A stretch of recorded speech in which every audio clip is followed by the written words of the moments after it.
Hey guys, tonight we're traveling back, way back, to the sun-baked banks of the Nile, where your day begins in a house made of mud, your pillow is straw, and the concept of personal space simply doesn't exist. You wake up coughing from the fine layer of dust that coats everything. The walls around you are cracked but stubbornly holding, shaped from the same clay and straw used for centuries. Your bed is, well, it's more of a slightly elevated dirt platform with a woven reed mat, and maybe a piece of folded linen for a pillow if you're lucky. It smells faintly of mildew and sweat, but it's home. You blink against the rising light filtering through a slit in the wall, your only window. And realize something unpleasant: it's already hot, outside. Dawn paints the village in soft orange and gold. A rooster crows, although no one invited him. A goat bleats as it tries to eat someone's laundry. The air smells like dust, dung, and barley mash. You sit up, already sweating. Your neighbors are stirring, too. Someone's baby is crying. Someone else is already shouting about a broken pot. And you're not even fully awake, and you've already inhaled a lungful of sand. This is ancient Egypt. Welcome. So, before you get comfortable, take a moment to like the video and subscribe, but only if you genuinely enjoy what I do here. Drop a comment with where you're listening from and what time it is. I love seeing how far these sleepy stories travel. Now, dim the lights. Maybe turn on a fan for that soft background hum, and let's ease into tonight's journey together. You begin your morning ritual with something the Egyptians valued nearly as much as the gods: complaining. There's no coffee. Not even a crusty piece of bread yet. Just your aching limbs and a pair of sandals that feel like they were crafted by someone who hates feet. You step outside into a courtyard shared with several families. There's a small oven, just a clay dome, and a flat slab used to grind grain. A neighbor is already smearing cow dung onto the walls to patch up yesterday's cracks. It's less gross when you realize it's the ancient equivalent of plaster and waterproofing. But not by much. You look down at yourself. Your only garment is a linen loincloth that leaves very little to the imagination. You're probably also wearing a beaded necklace if you're feeling fancy. That's it. Fashion is breezy when you live in a desert. Unfortunately, so is the wind. That loincloth doesn't offer much protection from sand, or sun, or literally anything. Time to eat. Technically. You chew on yesterday's bread, which has hardened into something between a biscuit and a brick. It might have raisins, or bugs. It's hard to tell. You wash it down with lukewarm beer. Yes, beer. It's thick, murky, and probably teeming with nutrients, or at least things that once were nutrients. This is your standard breakfast. You probably won't poop right for 3 days. Still, you're grateful. Because you're not hauling stone for a pyramid. Yet, now comes the part where you pretend you're not already drenched in sweat. The sun, although barely above the horizon, is burning with that dry, white-hot fury that will define your entire day. You glance out toward the Nile in the distance. The river is low this season, and the crops are looking sad. That means hunger. Again. Historians still argue whether the average Egyptian peasant actually had enough calories to survive long-term. Spoiler, you probably don't. There's a loud groan from behind the next house. That's your neighbor getting ready for work. He's a potter, and his back gave out 3 flood seasons ago, but he keeps going. Another neighbor, a woman with arms stronger than your ego, is already grinding grain on a stone slab. Her hands are calloused, her eyes tired, and her bread will still taste better than yours. A few kids run past you, shrieking with joy. One throws a clump of camel dung. It hits your leg. He laughs. You consider throwing him into the Nile. You don't, before heading off for your job, which might be in the fields, the temples, or if you're slightly literate, scribbling records on papyrus. You grab your lucky charm, a small scarab amulet carved from turquoise. It won't protect you from heatstroke or angry scribes, but it might keep your soul intact if you die suddenly. You carry it anyway. By the time you step onto the dusty main road, the village is alive. The blacksmith's hammer rings out. Donkeys bray. A group of young men walk by balancing bundles of papyrus stalks on their heads, effortlessly. You, meanwhile, are still chewing your gritty breakfast and trying to remember if you left your one good linen wrap on the line overnight. If so, it's probably halfway to Memphis by now. You reach the edge of the village and look across the desert. That is where the day takes you. Or breaks you. Probably both. Still think you'd survive even a single sunrise here. You're awake now. Sort of. Awake enough to face your morning routine, which makes you appreciate modern plumbing more than you ever have. There's no mirror. No glass of cold water. No hot shower with steam curling against tile. There's a dusty clay basin, if you're lucky, and some tepid water fetched at sunrise from a canal that may or may not be shared with livestock. You splash your face. It's more of a symbolic act than actual cleansing. Your skin feels like it's coated in salt and sand. Because it is. And brushing your teeth. Oh, that's the best part. You grab a little bundle of chewed twigs bound with linen.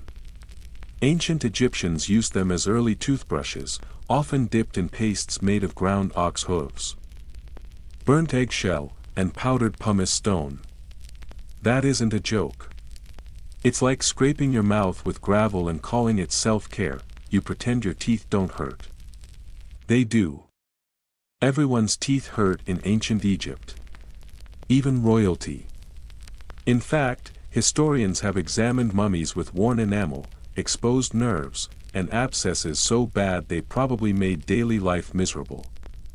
You, meanwhile, just keep grinding your molars on bread full of sand from poorly filtered flour. It's nature's way of giving you a root canal, slowly and painfully. Next up, hair. Assuming you have any. Many people shave their heads to avoid lice and keep cool, especially men and children. Wigs exist, but they're expensive and hot. You probably go bald or wear a simple cloth wrap. If you're higher in status, or pretending to be, you might have a dab of perfumed animal fat balanced on your head. It melts slowly in the sun, releasing sweet fragrance as it drips down your scalp. That sounds romantic in theory, but in practice, it's just greasy. You reach for the pot of eyeliner. Yes, you heard that right.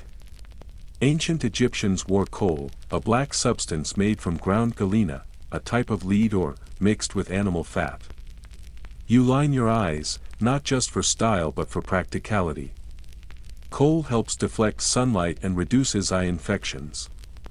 It's the ancient version of sunglasses and antibiotic ointment combined into one dramatic swipe. And everyone wears it, men, women, and even children. Your reflection in the water basin stares back. Barely. You're dusty, squinting, vaguely outlined by smudged eyeliner. You look like someone halfway through a music video and halfway through a nervous breakdown. You reach for clothing. Spoiler, there isn't much. A simple linen kilt or shift, probably reused so many times that it could vote in local elections. Linen is breathable, but also thin, and the weaving wasn't always uniform. You might as well be wearing gauze. Underwear isn't really a thing. You tuck in the cloth, adjust the knot at your hip, and hope there's not a breeze. There usually is. Some people wore jewelry such as rings, amulets, or bracelets, if they could afford it. Amulets aren't just for fashion. They're spiritual armor. One might protect you from scorpions. Another might keep bad dreams away. You're wearing one shaped like an ankh. It supposedly symbolizes life. Hopefully, it's still doing its job. Then comes the fun part, sunscreen. Or at least the Egyptian version of it. You smear a paste made from crushed beans, animal fat, and sometimes crocodile dung onto your skin. The smell is unforgettable. It might work, or it might attract flies. Historians still debate whether these concoctions were actually effective or just symbolic gestures wrapped in grease. You step outside again, officially ready for the day. The sun has climbed higher into the sky, turning the ground into a frying pan. Your sandals, crafted from palm fibers, dig into your feet. Sand gets between your toes, then under your toenails, and finally into your soul. There is no escape. You spot a neighbor, a woman, adjusting the linen on her shoulders. She's wearing a sleeveless sheath dress held together with thin straps. It's flattering but hot. Like you, she's coated in oils, herbs, and a thin sheen of sweat. She eyes the goats the same way you might eye a microwave burrito, with longing and deep regret. You hear shouting in the distance. Someone has lost a donkey again. Someone else is yelling about bread that turned green. A toddler runs by, entirely naked except for a bead necklace and a wild look in his eyes. He smacks you with a stick for no reason. You nod politely. This is normal. Back inside, you consider adding some extra flair to your look. Maybe a lotus flower tucked behind your ear. Or a bit of green pigment on your eyelids. Wealthier Egyptians used crushed malachite for that, storing it in ornate alabaster jars. You don't have those. You rub some ash across your eyelids and pretend it's fashionable. By now, your stomach is making loud noises. But food will have to wait. So you grab your tools, whether it's a wooden pen for writing, a flail for threshing, or just your bare hands, and head toward whatever labor the day demands. And make no mistake. It will demand all of you. There's a reason ancient Egyptians obsessed over the afterlife. This life is sand, sweat, and the lingering taste of limestone toothpaste. Still think you'd crush it as a stylish, sun-kissed Nile dweller? Your feet kick up little puffs of sand with every step as you head toward your job. Whatever that means for someone like you in ancient Egypt. Here's the fun part. You don't get to pick a dream career. There are no aptitude tests or follow your passion pep talks. Your job is usually determined by your birth. If your father carved stone, you'll probably be carving stone. If he herded goats, congratulations, you're the next in a long line of goat chasers. Let's say you're one of the lucky ones. You can read and write, which means you've escaped field labor and been absorbed into the sacred, bureaucratic machinery of the state. You're a scribe. But don't get cocky.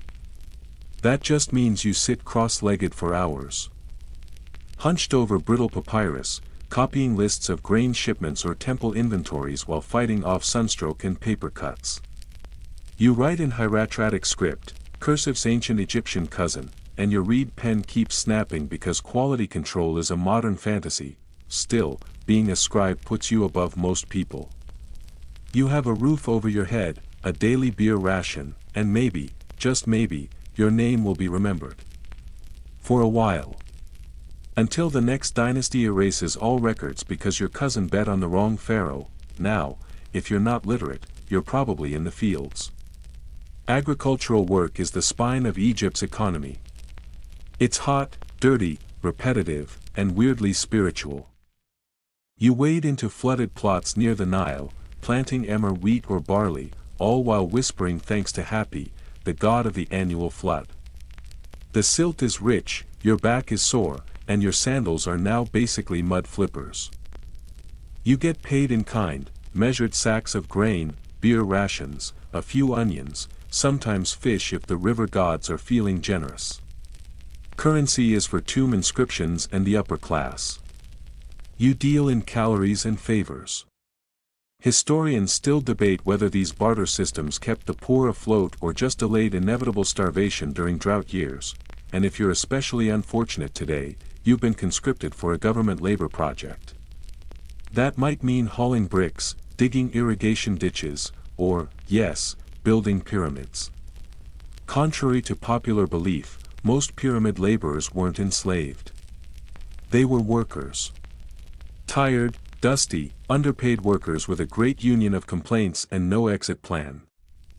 You're given bread and beer rations twice a day. The bread is dense enough to double as a weapon. The beer is warm, chunky, and stored in a clay jug that smells like your uncle's armpit. Still, it's got carbs. And after a while, you stop caring what's floating in it. A foreman barks at you in clipped commands. You nod and pretend you understand. You don't. The man next to you, missing 2 teeth and half his dignity, grins and slaps your back. First day. He asks. You lie and say no. You lug a basket of mud bricks up a slope, your arms already trembling. The sun has moved slightly in the sky, but it feels like it's gotten angrier. You can hear the rhythmic chant of workers dragging a sled across logs. Hauling a stone block heavier than your entire extended family. Every few minutes, someone yells, someone else trips, and another person gets scolded for collapsing from heat. It's just another Tuesday. Occasionally, a priest strolls by to bless the worksite, sprinkling incense or chanting protective spells. He looks serene. You look like boiled meat. But his presence reminds everyone this isn't just labor. It's sacred. You're helping erect a tomb for a divine being.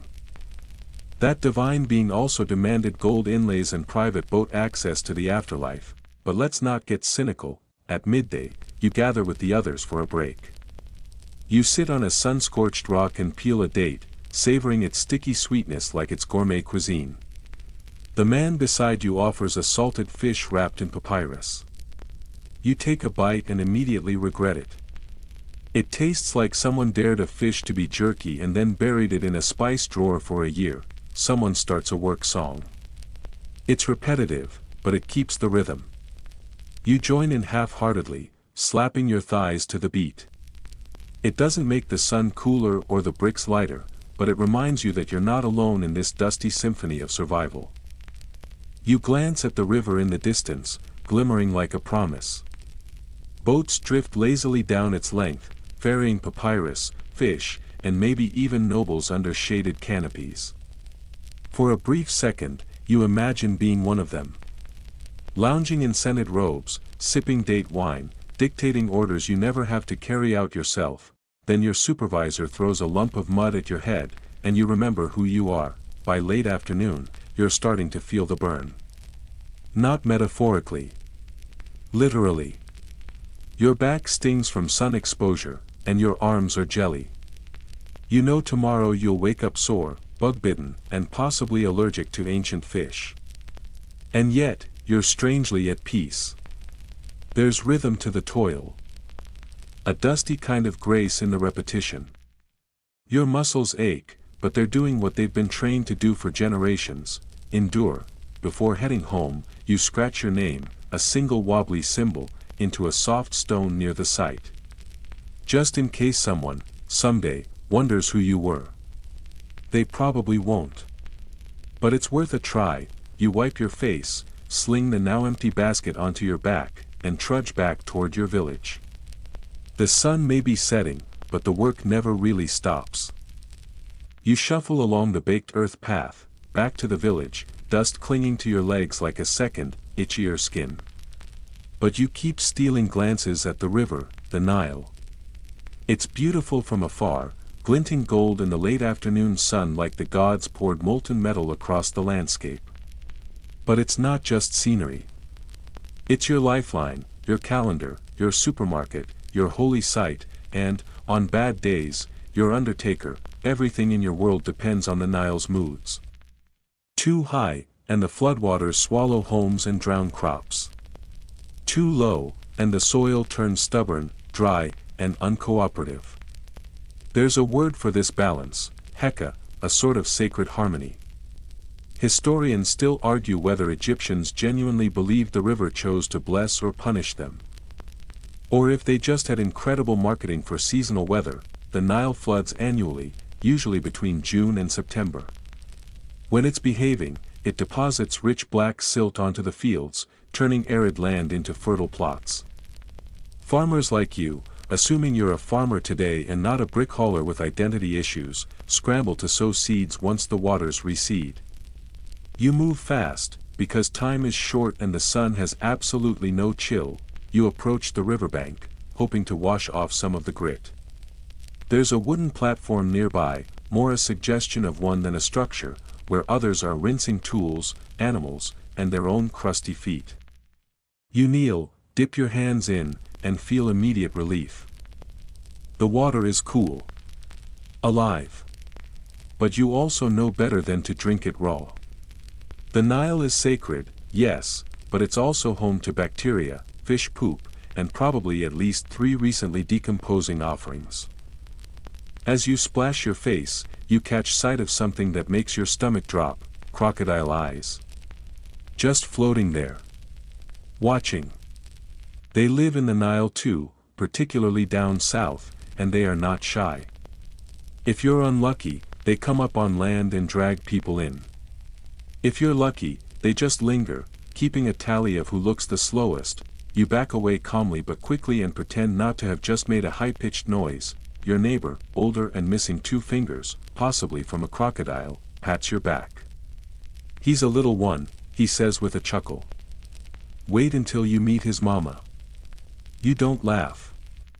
You just nod and reevaluate all your life choices. Still, the Nile is more than danger. It's where you fish, wash clothes, harvest reeds, and ferry goods to markets. Boats glide across its surface like lazy beetles, sails fat with wind, hulls loaded with jars, fruits, cloth, and people with somewhere slightly less miserable to be. You wonder what it would be like to live on one, drifting from town to town, never worrying about sowing barley or avoiding crocodiles. But then you remember that boat people have to sleep on wood, eat dried fish, and get sunburned in both directions. On your way back through the marshes, you pass someone dragging a net of fish up from a side channel. They look half-drowned and fully thrilled. "It's a good day," they say. You peek into the net. It's mostly catfish, which are plentiful but taste like regret. Still, it's protein. You nod solemnly, as if you know anything about fish, and carry on. Closer to home, you see fields, rectangular patches bordered with tiny dirt ridges. Some are flooded, some dry. A farmer leads an ox-drawn plow across the mud, his linen kilt clinging to his legs like seaweed. He's cursing in a very agricultural way.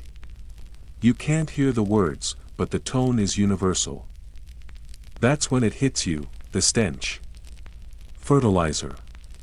A delightful blend of Nile sludge, manure, and decaying organic matter. You breathe through your mouth, which doesn't help, and hurry past. Your sandals squelch, and you're not entirely sure what stuck to them, but it's probably alive. Or was. Back in the village, the sun is lower now. Long shadows stretch across the mud walls. You pass granaries, small round structures with domed tops, where people store surplus grain in case of famine. Assuming there is any surplus. There usually isn't. You overhear an argument near the threshing floor. 2 men are shouting about who owns a sack of emmer wheat. You slow down. Drama is rare and therefore delicious. One man claims he lent his donkey to the other last planting season and was promised a share.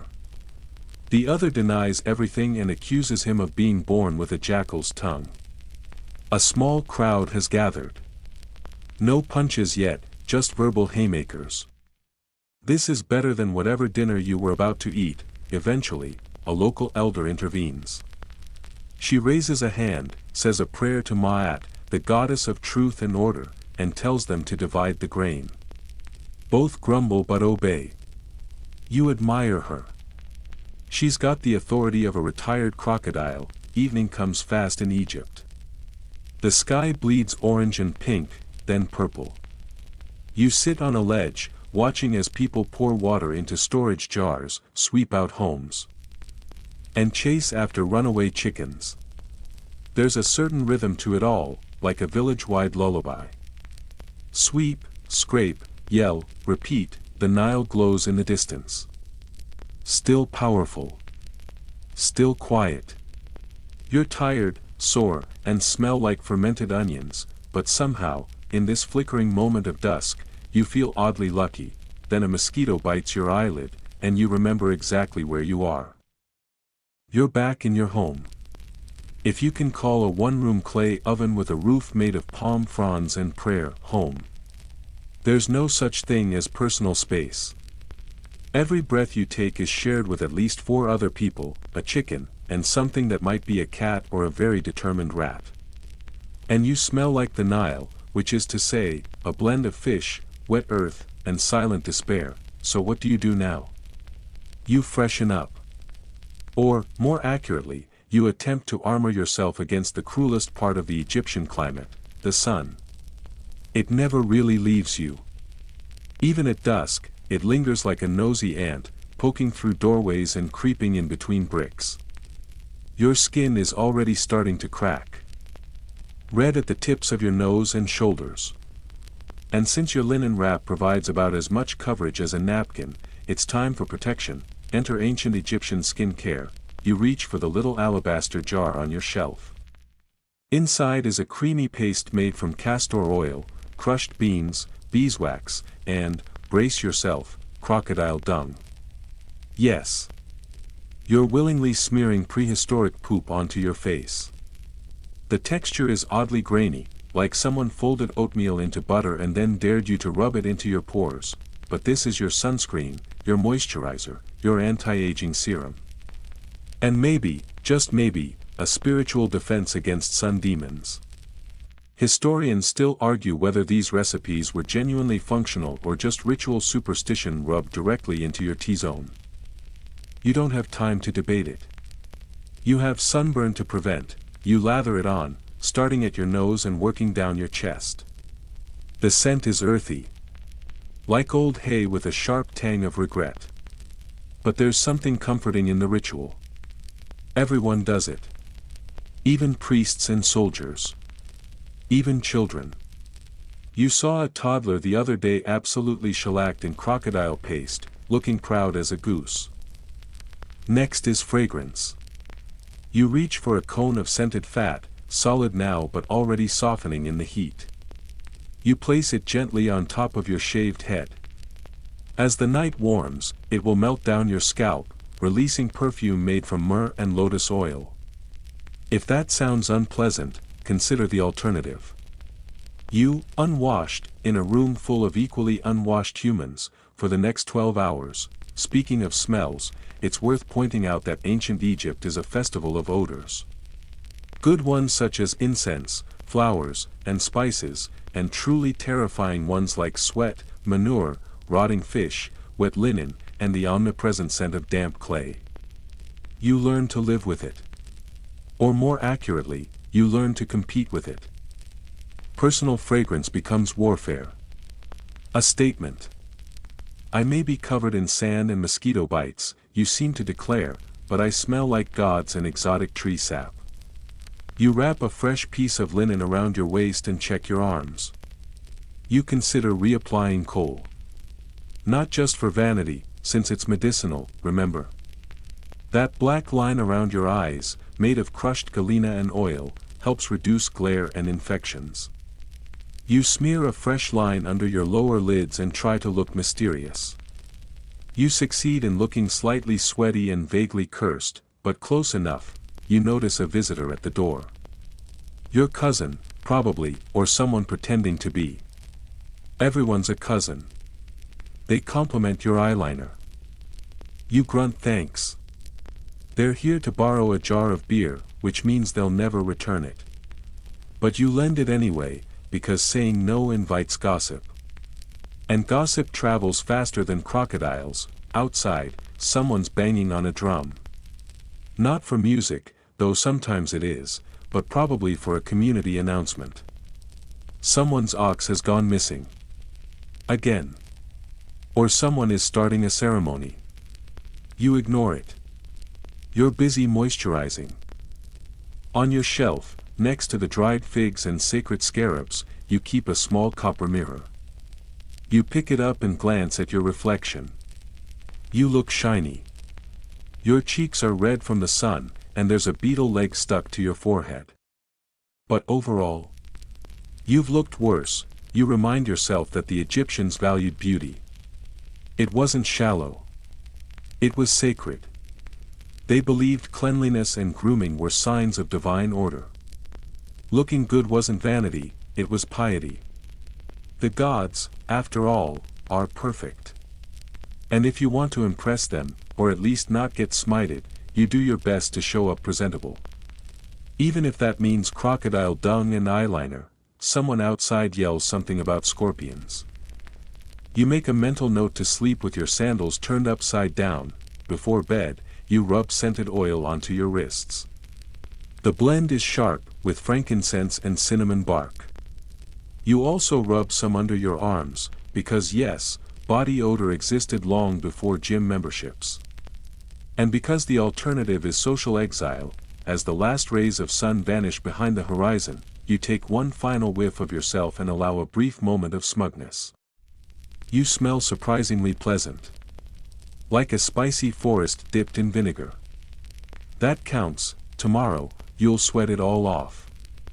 You'll reapply the paste, the oils, the eyeliner. Again and again. Because here in ancient Egypt, surviving the sun is a daily battle. And your only weapons are herbs, fat, and the world's least appealing face mask. Still think ancient skincare was glamorous? You're dressed. You're moisturized. You're perfumed and painted. Now comes the part of your day where you get to strut, or more accurately, shuffle around in your finest outfit, which is, to be clear, barely more than a fancy napkin tied just tightly enough to not scandalize the neighbors. Welcome to ancient Egyptian fashion, functional, breezy, and guaranteed to get you sand in at least 3 places you'd rather not discuss. You grab your outer wrap, a slightly longer piece of linen that covers a bit more skin. The fabric is coarse. It's been bleached by sun and sweat and possibly chewed by a goat in its former life. Linen is the textile of choice here, spun from flax grown along the Nile. It breathes. It drapes. It also wrinkles faster than you can say Ra, God of the Sun. You shake it out, give it a theatrical flap, and drape it over one shoulder like you've seen the local overseer do. You look almost respectable. You ignore the loose thread and the patch you stitched last week with fishbone needles. No one's judging. Except everyone. All the time, for footwear, you slide into your sandals, simple things made from plaited palm fiber. They provide the illusion of protection while doing absolutely nothing to stop sand, thorns, or the occasional scorpion. You briefly consider going barefoot. But then you remember the time your uncle stepped on a decomposing ibis. So, sandals it is, jewelry. If you've got it, flaunt it. But let's assume you're a middle-tier villager. You might own a faience bead necklace, a lovely thing made from crushed quartz, molded into bright blue beads and glazed to resemble turquoise. You tie it around your neck and feel a tiny spark of pride. The elite wear gold, lapis lazuli, and real turquoise. You wear melted sand and confidence. Some folks also wear amulets, little protective charms shaped like animals, gods, or eyes. They're not just spiritual. They're social cues. A scarab might say you work near a temple. An eye of Horus means you've survived an illness. A frog-shaped one? That's fertility. Or perhaps a very specific inside joke. Now that you're properly wrapped and decorated, it's time to do what every stylish Egyptian must do, walk dramatically through a dust storm. You step outside and the wind immediately flaps your linen against your legs like a judgmental curtain. The sun is glaring. The sand is swirling.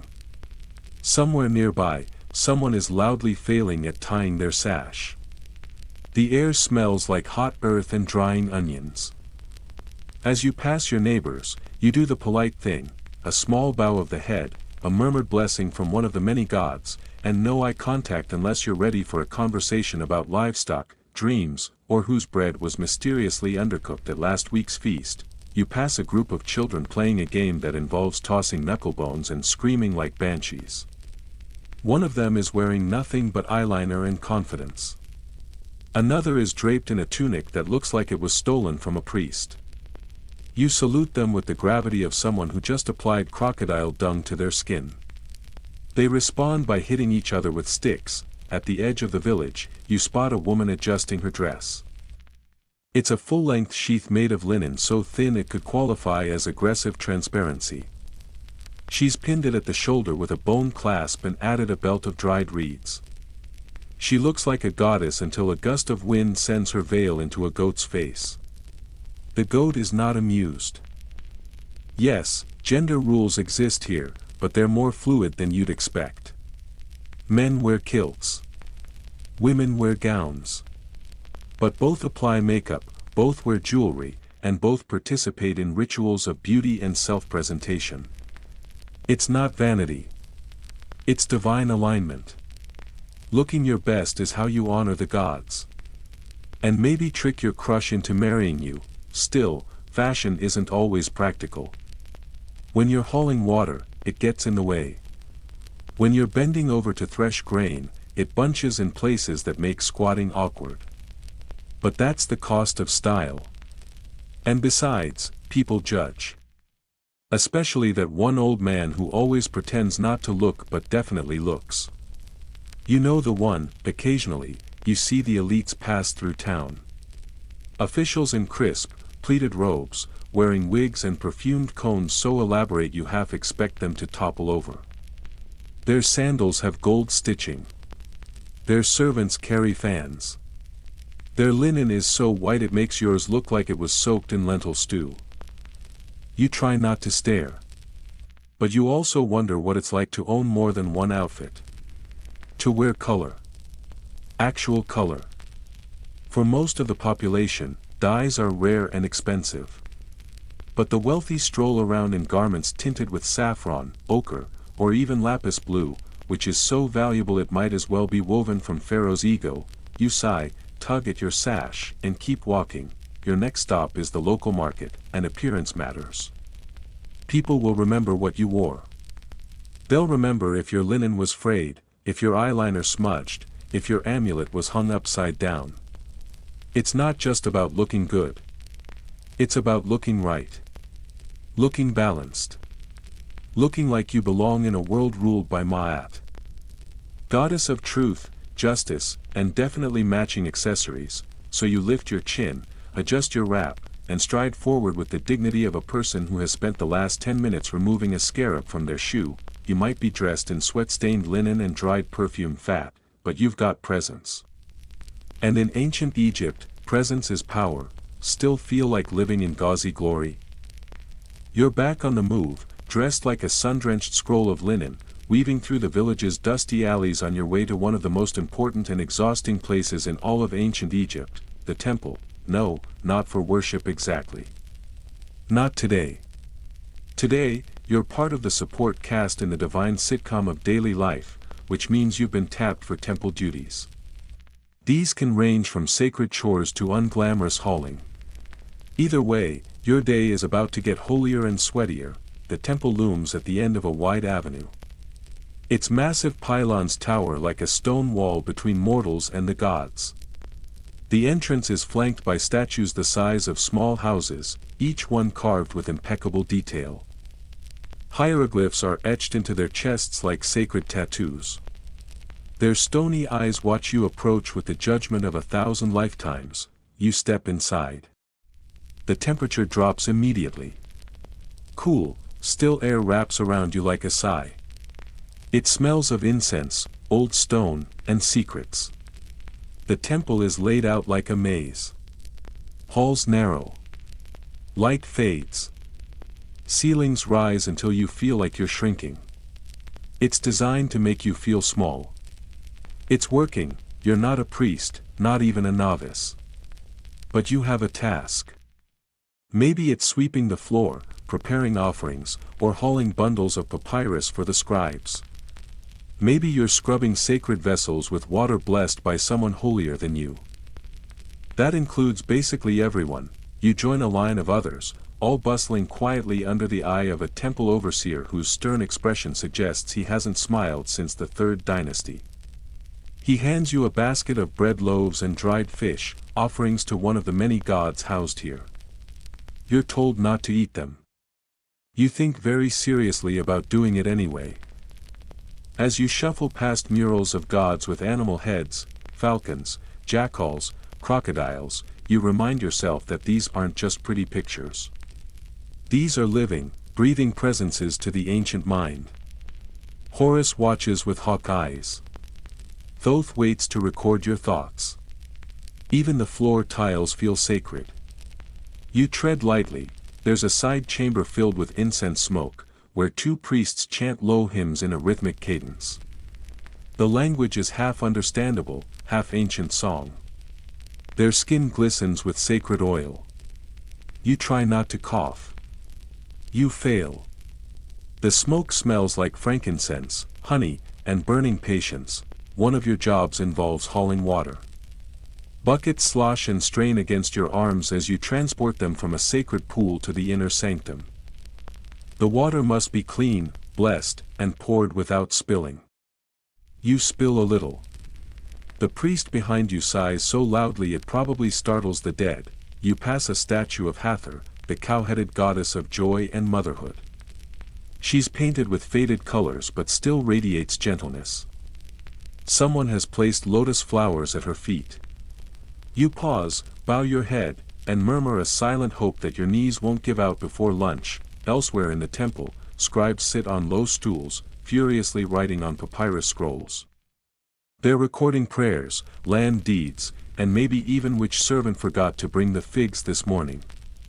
One nods at you. You nod back like equals.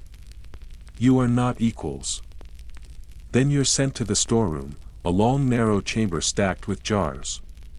The room is dark, cool, and smells of grain and faint mildew. You're tasked with counting and moving ceramic containers labeled in elegant script: beer, dates, oil, honey. You wish you were assigned to honey. As you work, a ritual begins in the sanctuary. You can't see it. You're not allowed in. But you hear the chants. You hear the strike of a sistrum, a rattle-like instrument used to summon gods and chase away chaos. The sound is hypnotic, metallic, and oddly calming. You pause to listen. For a moment, you feel something settle inside you, like dust on a quiet floor. Historians still debate whether temple duties were viewed as honor or obligation. For you, it's both. It's backbreaking and tedious. But it's also one of the few ways to feel like you matter in a world built on stone, grain, and divine bureaucracy. After hours of carrying offerings, whispering prayers, and not tripping over sacred cats, you're finally released. Your back aches. Your linen is soaked through. You smell like incense and regret.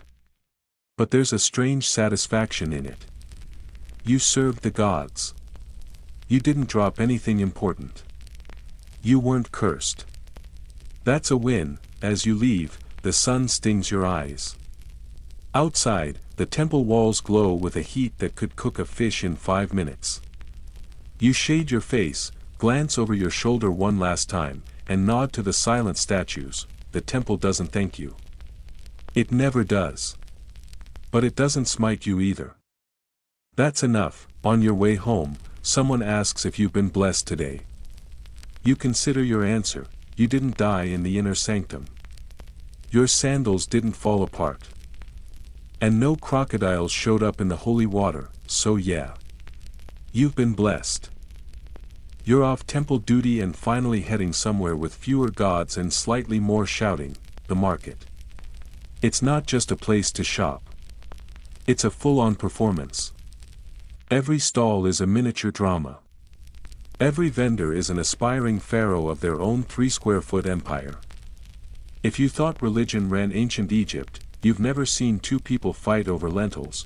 The market spreads across an open courtyard just beyond the village, dust kicked up by donkeys and bare feet. There's no paved path and no organization, just controlled chaos. Tarps are strung between wooden poles and flap in the hot wind, while woven mats line the ground with baskets piled high on top. Colorful ceramic jugs. Bundles of herbs, dried fish, woven fans, and cheap amulets. All of it is here, and all of it is negotiable. Your first goal is barley. You spot it in a vendor's stall stacked high in neat piles, each one suspiciously less neat when you get closer. You point. The vendor, a woman with arms like amphorae and a smile you don't trust, says something about the quality of her grain. You nod politely and prepare for war. In the market, there are no prices. Only theater. She asks for 3 jars of beer and a length of linen. You laugh like she just recited a comedy. You offer 1 jar of beer and a single fish. She scoffs. You sigh dramatically and gesture at your sandals as if to say, "Look at me. Do I look like someone who can afford that?" There's more arguing. Eye rolls. A crowd forms. Someone throws in a completely unrelated opinion. Eventually, you agree to 2 jars of beer and a promise to bring her cousin a goatskin later this week. Deal. You walk away with your barley, triumphant but also aware that you just committed to finding a goat and probably giving it a rude haircut. Next, onions. A man with 12 visible teeth and 3 visible flies waves you over. His stall smells like a punch to the sinuses.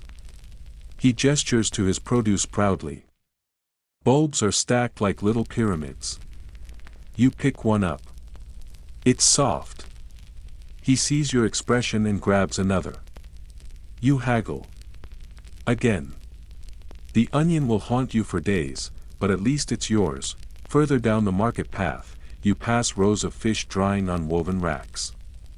They're stiff, flaky, and all look like they died angry. Flies orbit them like tiny priests. You pretend not to breathe as you buy 2.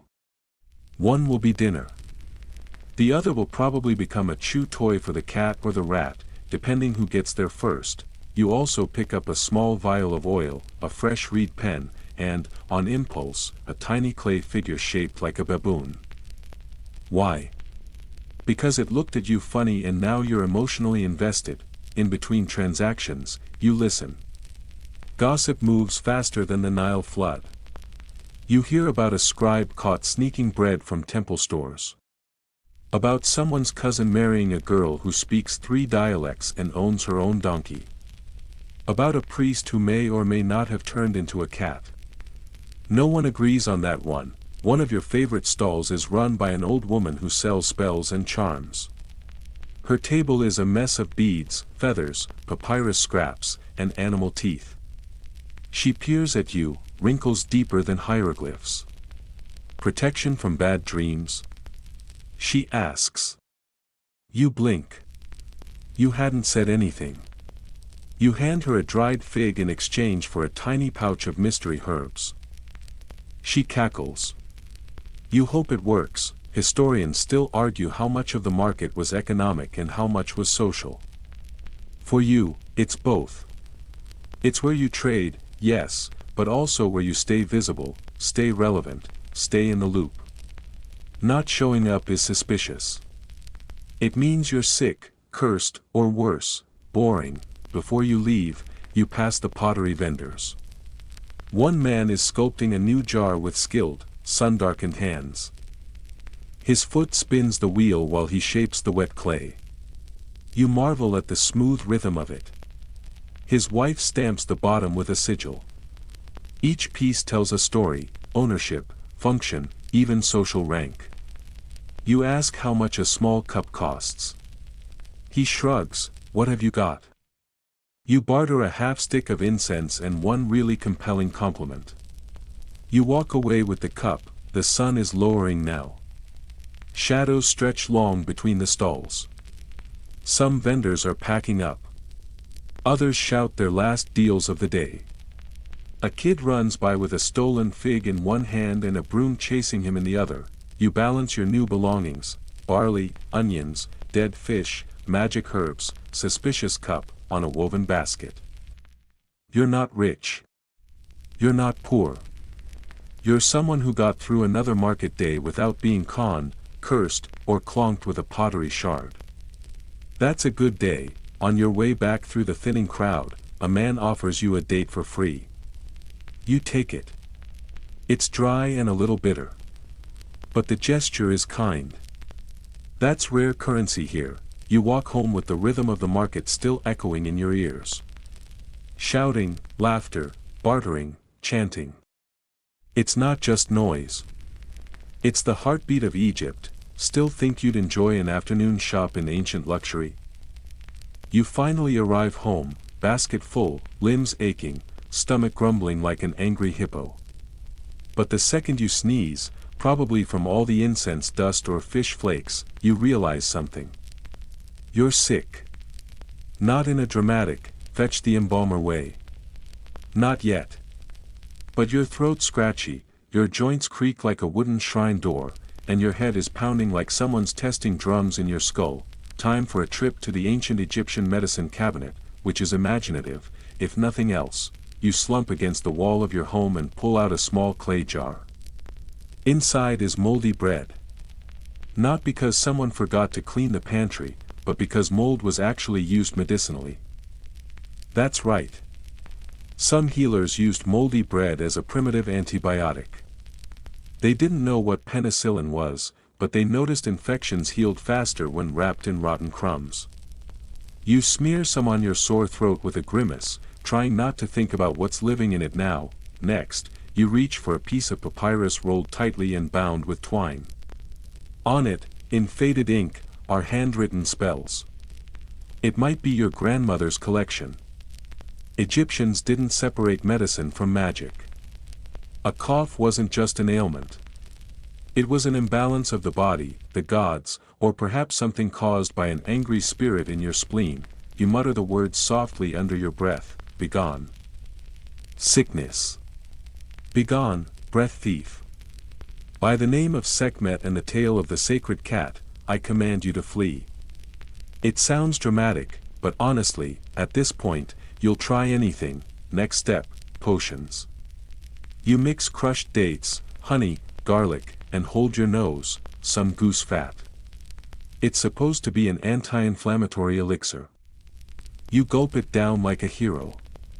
It tastes like betrayal. Historians still argue whether Egyptian medicine was more effective than we think or if people just survived despite it.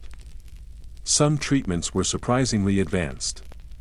They could set bones, stitch wounds, even diagnose diabetes using ants. If the ants swarmed your urine, that was bad news. Others were less effective. Like placing raw meat on your forehead to cure migraines, or inserting dried mouse remains in places we shall not speak of to relieve toothaches, you decide to skip the mouse treatment. Instead, you lie back on your mat, feeling the slow burn of that goose fat brew digesting like regret.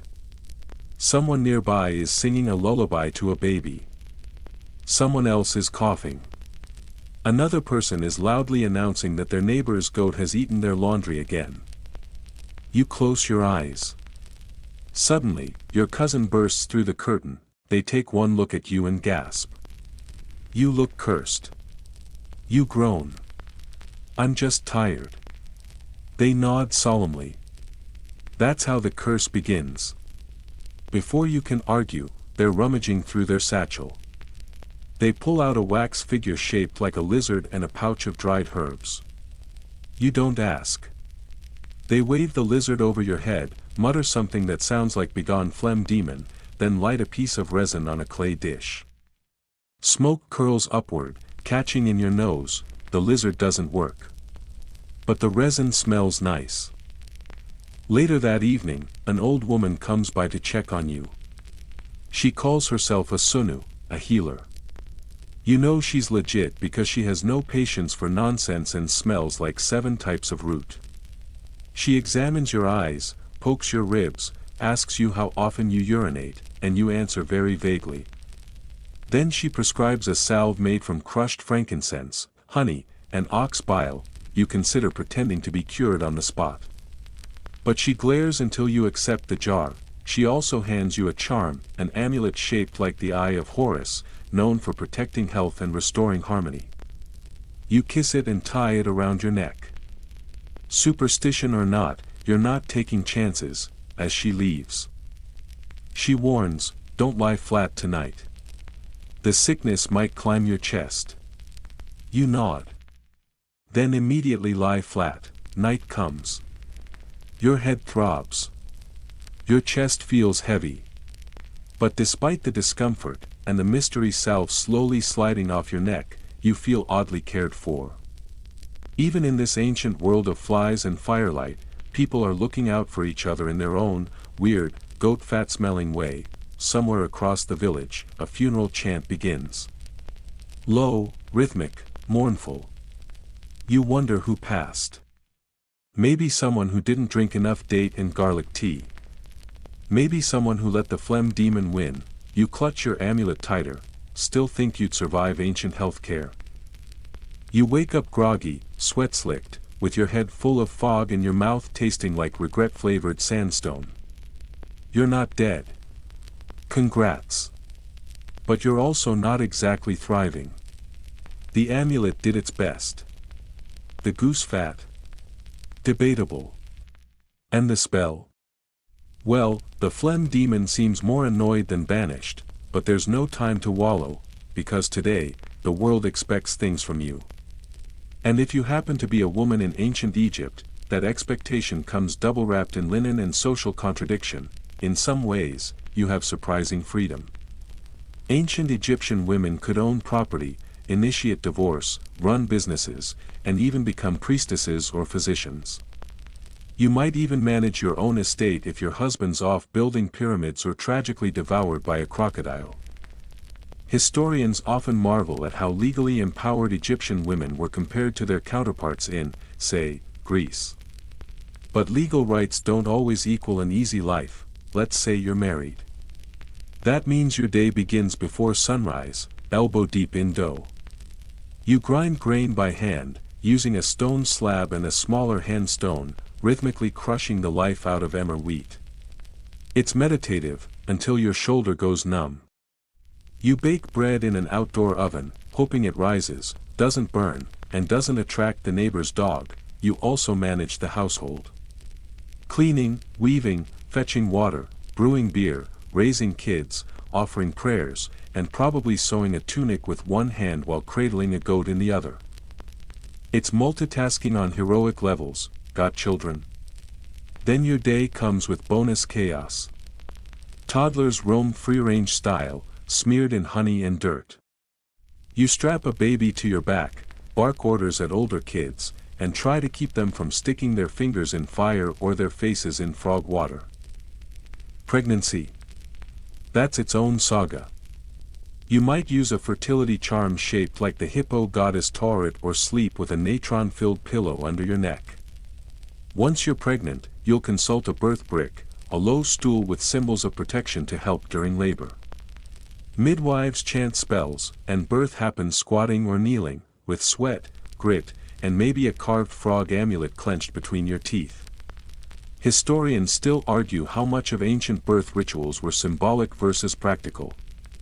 But you don't really care when you're pushing out a future grain taxer in a mud hut. Childbirth is dangerous. No painkillers. No sterile tools. If all goes well, you clean up with cloth soaked in wine or oil. If not, the priest gets involved. Not ideal, and if you're not married, you're still working. Maybe as a weaver, selling cloth at the market, or assisting at the temple as a musician or brewer of sacred perfumes. You might be respected. Or whispered about. Depending on whom you flirt with. One scandalous wink and suddenly you're that woman who drinks beer alone. Social status shifts quickly. 1 minute you're everyone's favorite daughter. The next, someone's accusing you of summoning a fertility curse on their barley harvest. You want a quiet life? Not happening. Even as a high-status woman, life isn't exactly a spa day. Sure, you've got a nicer home, jewelry, maybe a few servants. But you're still expected to bear heirs, keep the household running, and look perpetually polished. And don't even think about aging. Egyptians worship youth like it's an actual deity. You smear unguents, line your eyes, tint your lips with red ochre, and pretend that the little wrinkle near your mouth is just an artistic shadow. You might pray to Hathor, goddess of beauty, love, and music. Or to Isis, for protection and strength. Or to Sekhmet, lioness of fire and healing, because sometimes a woman needs to bear fangs and hex someone's donkey. You head to the well to fetch water, balancing a jar on your head like you were born to do it. Another woman compliments your tunic. You thank her. She whispers something about her sister's neighbor's daughter getting caught with a temple scribe behind the grain storehouse. You pretend to be shocked. You're not. Later, you sit in a patch of shade with other women, weaving reeds into baskets and exchanging gossip. Someone brings dried dates. Someone else hums a lullaby. A child chases a beetle and trips, crying theatrically. His mother scoops him up, wipes his face with her sleeve, and goes right back to weaving. There's a calm in this. A rhythm. You exist in a network of other women, each one working, joking, surviving, adjusting their linen in the heat. This is your world. And it's tougher than it looks, because even with legal rights and goddess protection, your body is still expected to endure childbirth, hard labor, limited medicine, and social scrutiny. All while keeping the household from falling into chaos and still smelling vaguely of lotus oil. You sip from your water jar, swipe sweat from your brow, and adjust the amulet at your throat. Still think you'd thrive in ancient Egypt if you were a woman. The sun is dipping. The air is cooling by about 2 degrees. And it's time to think about dinner. Or, more accurately, to assemble the least disappointing collection of edible things you can manage with what's in your basket, what's still edible in your kitchen, and what hasn't been carried off by rats, goats, or children pretending to be goats. You light the small cooking fire outside, fanning it gently while trying not to inhale a mouthful of smoke and ash. It smells like burnt reeds and the flavor of disappointment. You place a pot, blackened and slightly cracked, on top of 3 rocks and add a bit of water from your jar. You toss in a handful of lentils, a pinch of salt if you're feeling fancy, and some chopped onions that are already starting to revolt. You stir with a carved wooden spoon that's older than your sandals. Bread's on the menu too. Always. You slice up a loaf from this morning's batch. It's dense, crunchy, full of texture. And by texture, we mean grit. Because in ancient Egypt, flour is stone ground. Literally. You grind grain using a saddle quern, and inevitably some of the grinding stone ends up in the mix. Which means every bite of bread is like chewing on mild sandpaper. Historians have found ancient Egyptian skulls with worn-down teeth that look like they chewed on rocks their whole lives. Because they did. So as you take that first bite of bread, you marvel at your own dedication to carbohydrate survival. You dunk the bread in the lentil stew. It softens just enough not to crack a molar. Next comes the dried fish you picked up earlier at the market. You throw it on the fire for a minute. Calling it cooking would be generous. Then you tear a piece off with your teeth. It's salty, leathery, and tastes like the Nile's bad mood. Still, it's protein. And it hasn't walked away. Yet. To drink? Beer. Always beer. Not the fizzy amber stuff from a bottle. This beer is thick, cloudy, served in a clay mug, and contains so much sediment it technically qualifies as both drink and chewable snack. Made from fermented bread and flavored with herbs or dates if you're lucky, it's a daily staple. Even kids drink it. The alcohol content is low, but the nutrients are high. You raise your cup and try not to think about the floating bits. For dessert, you nibble on a dried date or 2, if you have them. If not, you make peace with the fact that sugar is a gift from future centuries. Around you, the village is winding down. You hear neighbors chatting, fires crackling, babies crying, and someone loudly declaring that this fish stew is the best stew ever made. You don't argue. Partly because you're tired. Partly because they're holding a ladle like a weapon. You sit cross-legged with your food, staring at the horizon as the sky fades from ochre to violet. It's not glamorous. But it's peaceful. For now, you wipe your hands on your linen wrap, since napkins don't exist, and watch as a lizard skitters past your mat, chasing a beetle like it owes him money. Somewhere nearby, a group is preparing food for a small feast. Someone got married, or had a baby, or just decided that today needed meat. You smell roasting goose on the air and feel your stomach lurch with envy. Meat is rare in most homes. Maybe once or twice a month, if that.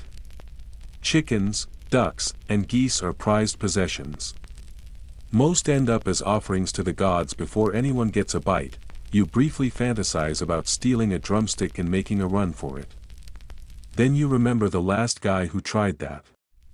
He limped for weeks. Once your meal is done, you clean your fingers with a splash of water. No soap. Just a good rub and some prayer that you don't pick up something you can't name. You set aside the leftover stew, if any, for tomorrow morning. Or for that suspiciously clever cat that keeps hanging around. Dinner in ancient Egypt isn't about indulgence. It's about keeping your energy up enough to work the fields, haul water, endure sandstorms, and maybe survive a minor plague. It's about sharing when you can, bartering when you must, and never wasting food. Even the gritty bits, as the stars prick the sky, you lean back. Belly half full. Mouth full of lentil aftertaste. And you let out a long breath. You lived another day. You ate. You bartered. You didn't get eaten by a crocodile. And while your fish tasted like brine-soaked leather and your beer could double as porridge, you can't help but feel content, still dreaming of ancient Egyptian fine dining. You'd think after a long day of sweating, bargaining, hauling, and avoiding spiritually aggressive lizards, you'd finally get some rest. Ah. No, because nighttime in ancient Egypt isn't peaceful. It's a battleground. You lie down on your woven mat. Or more accurately, on what's left of it. The edges are frayed, the middle sags slightly, and there's a mysterious stain you've chosen to ignore since last flood season. Your bedroom is the same room you cooked in, ate in, and accidentally stepped on a chicken in. There's no privacy, no mattress, and certainly no breeze. You roll to your side, hoping that tonight's air is less humid than yesterday's. It is not. The walls retain heat from the day like an oven made of regret. Your linen sheet sticks to your skin. The scent of your own perfume cone has now melted entirely and turned your scalp into a scented swamp, and just when your eyelids flutter with the first whisper of sleep, buzz, slap, buzz again, mosquitoes. Dozens. Possibly an army. You swat at the air like you're conducting a ghost orchestra. These bugs are relentless, drawn to the scent of sweat, warm blood, and broken dreams. You bury your face under the linen sheet and immediately regret it. The air is thick, hot, and smells like fried fish and fear. You reach over to the corner of your mat where you keep a small bundle of herbs, thyme, mint, and a smudge stick blessed by a market witch. You wave it around with the authority of someone pretending this actually works. The smoke swirls, faint and fragrant. The mosquitoes laugh in tiny, high-pitched voices. Your cousin snores nearby, a noise somewhere between a drowning donkey and a winded priest. You poke them. They roll over and steal half your linen. You sigh, retrieve your linen, and attempt to reclaim 6 square inches of peace. Suddenly there's a noise. Scratch, scratch. Is that something on the wall? You sit up, eyes wide, scanning the shadows. Ancient Egyptians believed in spirits. Not just vague ones, but specific ones. There are demons that sneak through cracks in the door, spirits that ride on moonbeams, curses that hitch a ride on unblessed bread. You blink at the dark shape in the corner. It's the cat. Or the rat. Possibly both. You lie back down. You're too tired to care. Still, those beliefs are hard to shake. Many families paint protective symbols over their doorways and keep figurines of Bes, the squat, lion-faced household god who guards against nightmares. Yours sits near the entrance, grinning with a chipped fawn. You whisper a quick plea to him. Just let me sleep without waking up cursed or bitten. Please. You close your eyes again, and then there's a noise. Low.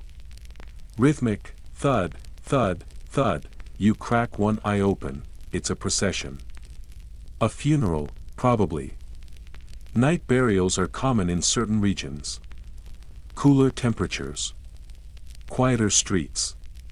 You peek out through the slit in your wall. Shadows move down the path. Figures wrapped in linen. A cart being carried. Chanting low and slow, they pass silently, save for the thud of wooden wheels on dry earth and the occasional hiccup of grief. You can't see the face of the departed, but you feel the weight of it. Another neighbor gone. You don't know how. Fever, maybe. Or a bite. Or something unnamed. Names have power, after all, and sometimes it's better not to use them. Your grandmother once said that the dead listen at night. So you close your eyes tighter and don't whisper a word. After a while, the chanting fades. You roll to your side, now fully wrapped like a second-rate mummy, limbs stiff, mind buzzing. And that's when you remember something. You forgot to shake out your sandals. You sit up again, annoyed, grab them from the corner, and tip them upside down. A scorpion falls out. You scream internally, because waking everyone would be worse than death, and launch the sandal across the room. The scorpion scuttles under a mat. You will not be sleeping again tonight. You light a tiny oil lamp. Just a wick dipped into sesame oil in a clay bowl. The glow is small but enough to make shadows dance across the wall. You stare at them, wondering how many people across Egypt are doing the exact same thing. Lying awake. Sweaty. Itchy. Paranoid. Sleep is precious here. And rare. It's not just rest. It's survival. But with heat, insects, curses, and the very real chance of being stung on the foot, it's hard to come by. You lie back down, one eye open. Just in case. The cat, or rat, curls up near your feet. The air thickens. The oil lamp flickers. Outside, the Nile murmurs its eternal lullaby, still dreaming of ancient peace and quiet. Morning comes not with a gentle sunrise or the distant trill of birdsong, but with a rooster that sounds like it's halfway through a midlife crisis. You groan, roll over, and immediately regret it as your back protests like a rusty door hinge. The mat didn't get softer overnight, and your neck feels like someone replaced your pillow with a stone tablet. You sit up slowly, rubbing the sleep grit from your eyes, and notice something else. Your mouth feels like you've been chewing on dried papyrus all night. Because, well, you kind of have. Ancient Egyptian dental hygiene is enthusiastic but not effective. You reach for your trusty toothbrush twig, dip it in a crushed rock and herb mixture, and get to scrubbing. It feels like someone is polishing your gums with a brick. But you keep going, because you know what happens if you don't. You've heard the stories. Your neighbor's cousin once had a toothache so bad it made him chant to Sekhmet for mercy. Another woman tried to cure her sore tooth by stuffing it with honey and donkey hair. It didn't work. Eventually, someone yanked it out with a bronze hook. No anesthetic. No rinse. Just yelling. Historians have examined thousands of ancient skulls. The dental damage is brutal: cracked molars, worn enamel, abscesses that could make a grown scribe weep. Most of it's caused by that delicious sand-laced bread you eat every day. Or the sugar in dried dates. Or the fact that toothpaste here includes ash and ground bone. Basically, if you're alive, your teeth are plotting against you. You finish brushing, spit into a cracked bowl, and wonder if that tooth in the back is starting to wiggle. You tell yourself it's fine. That it's just the gritty paste talking. You are lying to yourself. You spot a woman walking by with a face tattoo, 3 tiny dots under her eye. It's elegant and purposeful. Tattooing is common, especially for women. It marks protection, fertility, status, and sometimes devotion to a god. You've always admired the look. And considered one. Until you remembered the method. You ask your friend who's lounging nearby, half asleep, how'd she get it? She got inked in a healing house, they mumble. Soot mixed with breast milk. Bone needle. You nod solemnly like that's a normal sentence. You've seen the process. Someone dips a sharp thorn or carved needle in pigment, then taps it into the skin again and again, no pause, no mercy. The skin swells, scabs, and hopefully heals into something meaningful. Hopefully, still, it's tempting. Everyone in the village knows who has which tattoos. Some show you belong to a temple. Some say you survived childbirth 3 times. Others are quiet reminders, grief lines for lost children or lovers. Each dot, each line, a record. You rub your forearm where you once let someone practice with a fish bone and a clumsy hand. The dot never really faded. It's your own accidental badge of ancient bravery, or poor judgment. You stand, stretch, and wince. Your joints pop like firecrackers. You reach for the oil jar and rub a little frankincense bomb into your knees. Is it medical or magical? Does it matter? A child runs past screaming joyfully, holding a frog and chasing someone who is definitely not consenting to be chased. Another kid waves at you. He's got missing front teeth and a necklace made from beetle shells. He's perfect. You wave back. Kids are everywhere here. They don't wear much, sometimes just a string with an amulet, sometimes nothing at all. They roam in packs, sticky from dates, shouting like miniature town criers, and constantly inventing new ways to give themselves concussions. One game involves flipping flat stones while chanting to Sobek, the crocodile god. Another game involves seeing who can balance a clay bowl on their head while dancing. It ends with someone crying and someone else being blamed unfairly. Children here grow up fast. They're hauling water by 5, grinding grain by 7, and getting married by 15. But they still laugh. A lot. That part's eternal. You watch them and remember being that small. Chasing dragonflies near the canal, learning which reeds itch, which frogs bite, and which elders let you sneak honey from their bowls. Life was simpler then. But also sticky. Very sticky. You return inside to get ready for the day. Another twig brush. Another smear of eyeliner to ward off both sun and bad luck. Another wrap of linen. As you tie your sash, you catch your reflection in the bronze mirror shard. Your smile is crooked. Your eyes are tired. And that one molar might actually be swelling, but you're here. Still standing. Still surviving. You pick up your basket and step outside, teeth clenched against the sun, the noise, the sand, and the inevitable chewiness of breakfast. Still want to flash that radiant ancient Egyptian smile. You're out in the street again, ducking under a low awning strung with drying reeds, dodging chickens, stepping over a child who's sleeping like someone dropped him there, which they probably did. The village is already humming, and the air smells like damp linen and hot grain. It's going to be a long day, but today's challenge isn't taxes, or teeth, or taming your hair with a drop of temple oil. Today, your trial is children. Not yours necessarily, but everyone's. Because in ancient Egypt, children are as omnipresent as the Nile and twice as unpredictable. You pass a group of toddlers covered in date syrup, playing a very serious game of who can yell the loudest while hitting a pot with a stick. They're excellent at it. One of them sees you and immediately demands you admire his amulet. It's a carved frog, hung around his neck with string. You tell him it's the most powerful frog you've ever seen. He nods like a pharaoh and resumes whacking.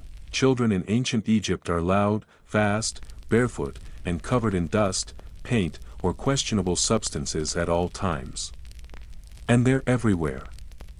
Crawling under baskets at the market. Splashing in irrigation canals.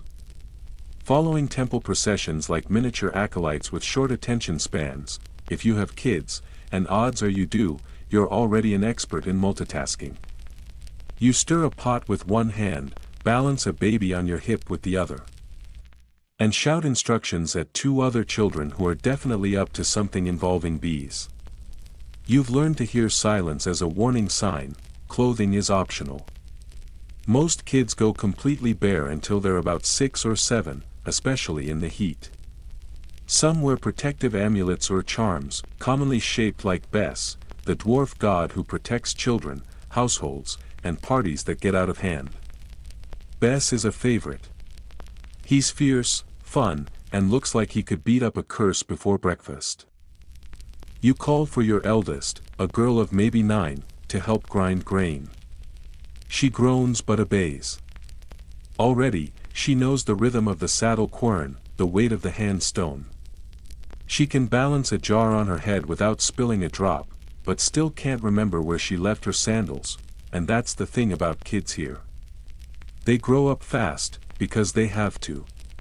There's work to do, and the line between childhood and adulthood is more of a soft curve. By 12 or 13, many children are apprenticed. Boys train in their father's craft. Girls learn from their mothers. Some, if lucky and literate, go to temple schools to become scribes or healers. But most just step into life like sandals. Rough at first, then worn in quickly, you pass a boy training with a stick. His father's teaching him how to fight off jackals or possibly other boys. He grunts with each swing, kicks up dust, and accidentally whacks a goat. The goat doesn't forgive easily. A toddler waddles by, dragging a doll made of painted clay. It's cracked, worn, and has one eye. He loves it. You smile at him. He scowls back like a tiny priest. Children are sacred here. Truly. They're not just the future. They're living symbols of renewal and the favor of the gods. Many homes include little altars or charms for child protection. Even the gods themselves raise children. Isis protects her son Horus from the evil god Set. And mothers pray to her daily to keep their babies safe from illness, snakes, and wandering spirits. But despite the charm and the chaos, raising children in this world is tough. Infant mortality is high. Illness is common. Even teething can turn dangerous without proper care. You've seen it, mothers sobbing into their shawls while a priest mutters prayers, while incense burns and no one says what they're really thinking. That's why you rub oil on your baby's feet every night. That's why you wear that amulet until the string frays. That's why you whisper little blessings into your children's ears when they sleep, because you've already lost too many friends who didn't get to grow up. You remember your own childhood. Playing by the canals, chasing dragonflies, pretending the reeds were swords, watching your older brother carry grain sacks twice his size. He was proud. He died at 15. A fever. You still remember the way your mother held his sandals afterward, like they could bring him back. You blink and pull yourself back to the present. One of the kids has climbed onto the roof. You shout. He laughs. Another child joins him. You sigh and call for someone to retrieve them before they invent a new version of gravity. You head back home, your arms full of fish and your hair full of twigs. The younger ones crowd around your feet, asking for stories. You sit, sweep them close, and tell them about the moon god Khonsu and how he once gambled light away to the sky goddess. Their eyes widen, and they lean in, soot-smudged and hopeful, and in that moment, you feel something old and tender flicker inside you. Exhausted or not, this is what matters. The tiny, filthy, beautiful chaos of life. The laughter, the tantrums, the way a child can turn a broken reed into a magic staff with nothing but imagination. Still think you'd run a peaceful household in ancient Egypt? The sun hangs overhead like a slow-burning judgment. You're helping the kids clean up, wrangling goats, sweeping out corners, telling someone gently but firmly to stop licking the clay wall, when you hear it, a horn. Deep. Sharp. Unmistakable, you freeze. So does everyone else, because when a herald's horn blows in the village square, it means one of two things. Either the Pharaoh is about to arrive, or someone has angered the Pharaoh. Neither is great for your stress levels. You rush toward the square, trying not to look like you're rushing. Others are already gathering, murmuring, shading their eyes. A pair of officials, dressed in linen so white it practically glows, stand next to a small podium. Their expressions carved from the same granite as the palace statues. One of them unrolls a scroll. It crackles. The crowd holds its breath. He reads, "Someone in the district failed to deliver their grain quota." Worse, they forged temple records. Worse still, they invoked the Pharaoh's name in vain while doing it. The punishment is not yet decided, but everyone knows what that could mean. You swallow hard. You've heard the stories. To anger a pharaoh is to challenge a god. And gods are not known for their patience. Ancient Egyptian kings weren't just rulers. They were considered living deities. The human embodiment of Horus on earth. Their words carried the force of law and the weight of heaven. Questioning a decree could get you exiled. Mocking one could get your tongue removed. And defying one? Well, let's just say the crocodiles stay fed. Historians still argue whether the average citizen truly believed the pharaoh was divine, or whether it was more about obedience wrapped in ceremony. But you don't have time for scholarly debate. You just know this: people disappear for less. Back in your own district, you can already feel the fear spreading like smoke. Everyone double-checks their ledgers. Farmers count sacks.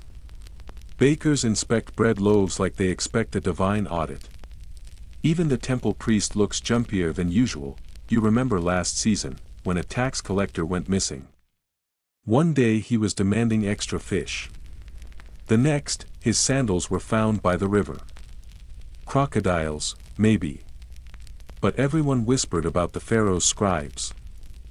How they carry out justice with ink and knives. You pass by a neighbor pacing in front of her granary.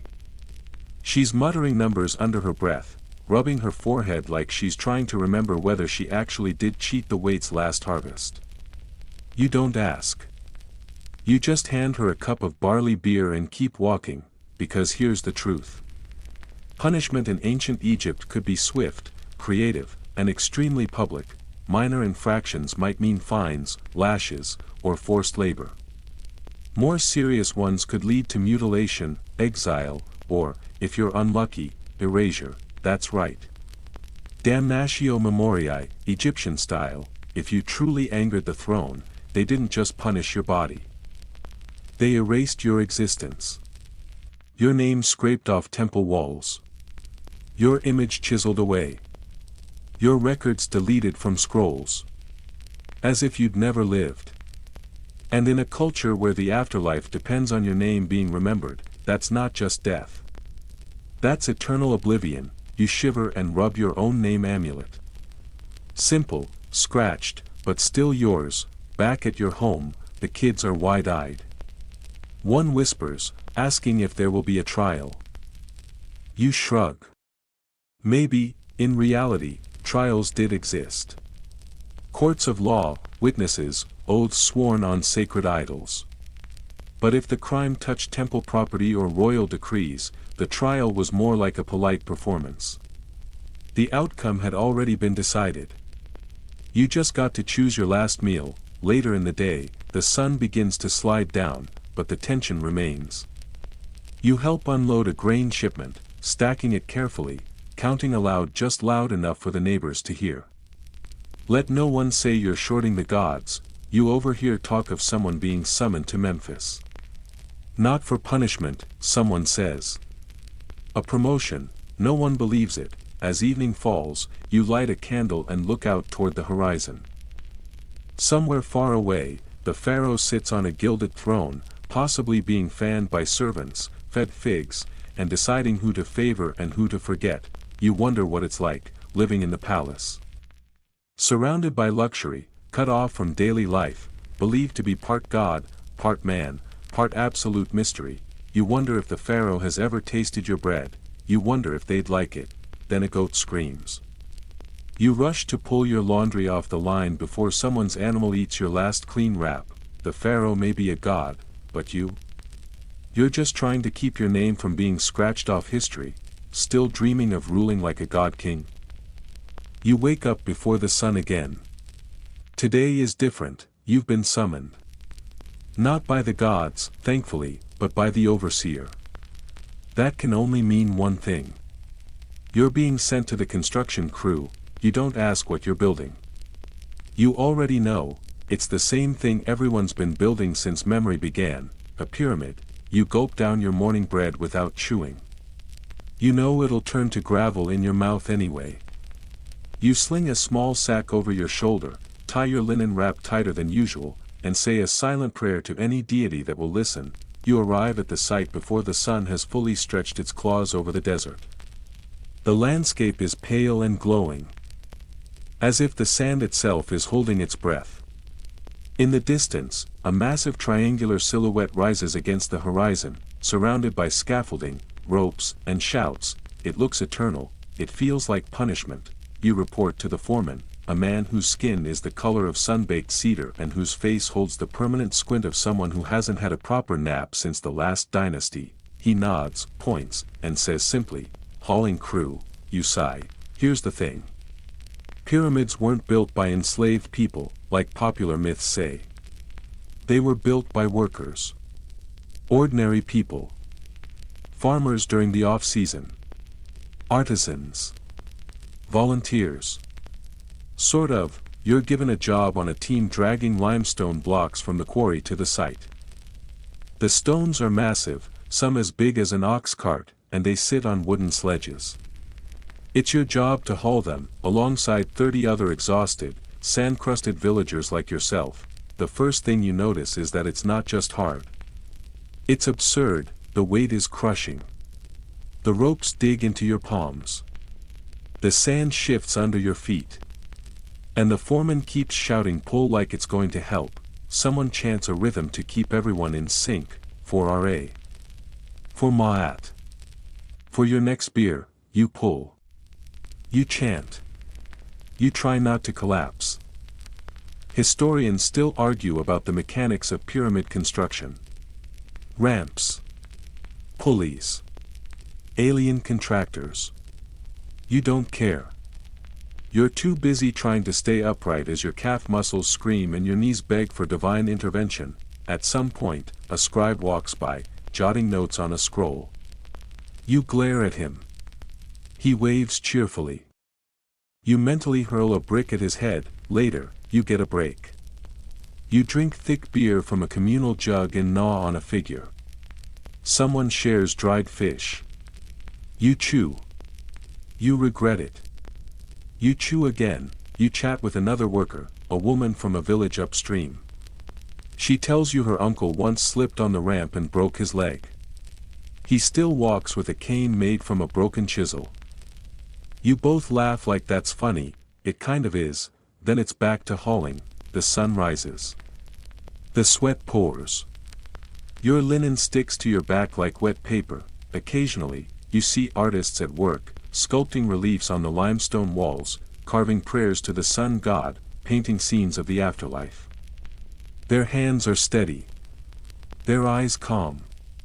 They don't look like they've pulled a muscle just putting on sandals. You envy them.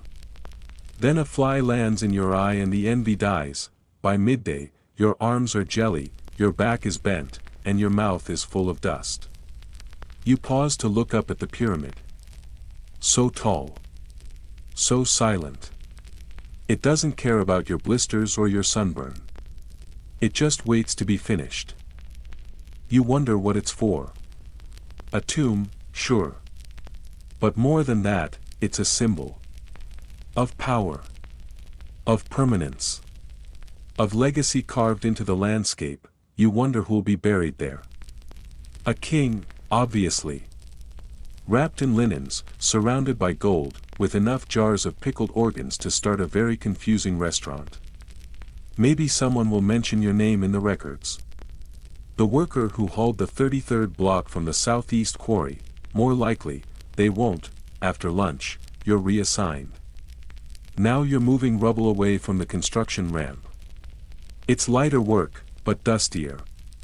The kind that gets into your ears, your nose, your soul. You do this for hours, you cough. You blink. You keep going. By late afternoon, someone finally says the words you've been praying for. Shift's over, you drop your tools. You sit in the sand. You breathe, and for a moment, it's beautiful. The pyramid, bathed in golden light, looks like something not built, but birthed from the desert. Its shadows stretch long across the plain. Your body aches, but your heart feels something close to pride. Even if no one remembers you, your hands helped build this, still dreaming of a pyramid workout. You wake the next day thinking, please, just let me do anything but move another boulder. Your arms ache like they've been personally cursed by a jealous minor deity. Your shoulders crack when you roll them.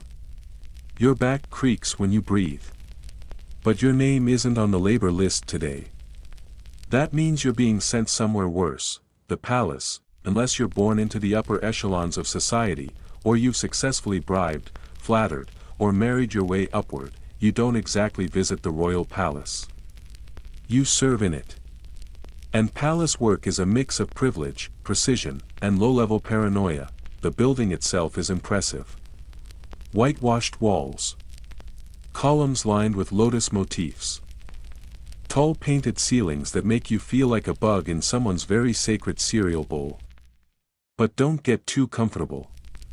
You're just here to deliver supplies and assist the attendants. You walk past statues of the Pharaoh. Each one more symmetrical than reality permits. Lined like stone guards, every image shows him in profile, chin lifted, holding a crook and flail, as if he's simultaneously farming and scolding you. Inside, it smells like crushed myrrh, polished cedar, and the sweat of 100 servants who are desperately trying not to be noticed. You fall into rhythm quickly. Eyes down. Hands busy. Ears open. Your job today is simple. Carry jugs of perfumed oil from the storage room to the bathing chamber. But in the palace, even simple tasks feel like sacred rituals. You're told not to spill. Not to speak unless spoken to. And under no circumstance are you to look directly at the pharaoh or the royal family, because royal life isn't just about luxury. It's about power. Control. And keeping up appearances that could kill you. You pass a chamber where a makeup artist is applying eyeliner to a nobleman's face. It takes 20 minutes per eye. The line must be perfect. Kohl is applied with a small stick dipped in oil and ground galena.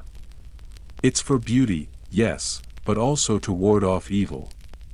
In this world, fashion is protection. In another room, someone's being fitted for a headdress.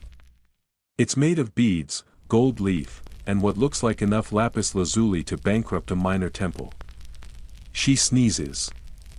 3 people gasp. Further along the corridor, an argument breaks out between 2 scribes. One claims the other misplaced a scroll that recorded fish tax deliveries from the Delta. You watch a steward step in and soothe the tension by offering both men pomegranate wine. You suspect poison might be cheaper. You glance at a court official gliding by in white pleated linen so stiff and structured it might double as armor. He wears a perfume cone the size of a fig balanced on his head. He smells expensive. He also looks miserable. The secret no one tells you is that palace life is exhausting. Every expression is rehearsed. Every movement choreographed. You don't just sit. You pose. You don't eat. You display refined appetite. You don't yawn. Ever. People have been demoted for less. You overhear a noblewoman whispering about her sister's husband's cousin's eyeliner being too blue. Scandalous. Someone else is worried their lotus offering was slightly wilted at last night's feast. These are problems. Apparently, but beneath all the glitz and gold, you can feel the tension. Nobles laugh too loudly. Courtiers bow a second too long. Every interaction is wrapped in silk and fear. In this place, alliances change like Nile water. If you offend the wrong official, or worse, the Pharaoh, you don't get a scolding. You get forgotten, you pass the throne room. You're not allowed inside, but you glimpse it through a narrow doorway. The Pharaoh sits on a golden seat, robes glowing in the lamplight, a leopard skin draped over one shoulder. People bow, flatter, deliver gifts with quaking hands. A fly dares to buzz near his ear. It is swiftly and thoroughly removed. Historians debate whether pharaohs truly ruled with iron will or whether the real power belonged to high priests and viziers. But here, in this moment, the man on the throne might as well be the sun. Everyone orbits him. Everyone burns for him. You quickly deliver your oil jugs and back out before anyone can assign you to another task. The floor is so clean it squeaks beneath your sandals. You almost slip. Later, in the servant courtyard, you breathe out for the first time in hours. Others are there. Scrubbing linens. Sharpening razors. Slicing fruits into geometrically impossible shapes. You exchange tired glances. No words are needed. You've all survived another day in the palace. As the sun dips and your time ends, you head home. Body intact. Secrets unshared. Eyes still in your head. That's a win. You think about how different this world is from your own. Yet how fragile it feels. All the wealth, all the scent cones, all the golden sandals in Egypt won't save you if you make one mistake. And under all that glamour, there's still sweat, hunger, and fear, still dreaming of royal privilege. You drag your feet home, grateful to be back among the dusty, loud, wonderfully unimpressive chaos of your village. No one here is wearing gold. No one's perfume cone is melting decoratively. And best of all, no one will erase you from history for forgetting to bow properly, but your relief is short-lived. There's talk. Low whispers around the fire.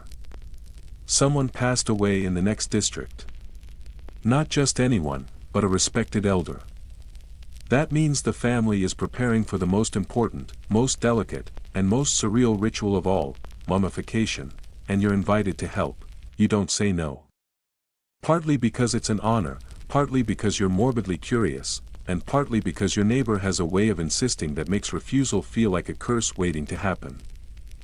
That evening, you follow her to a small building near the canal, separate from any home, marked by carved symbols of Anubis.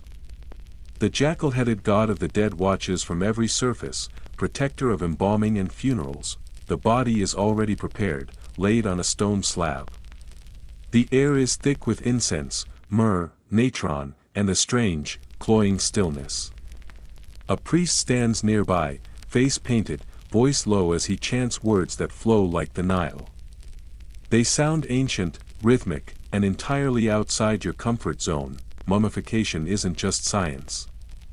It's sacred choreography. Step 1 is purification.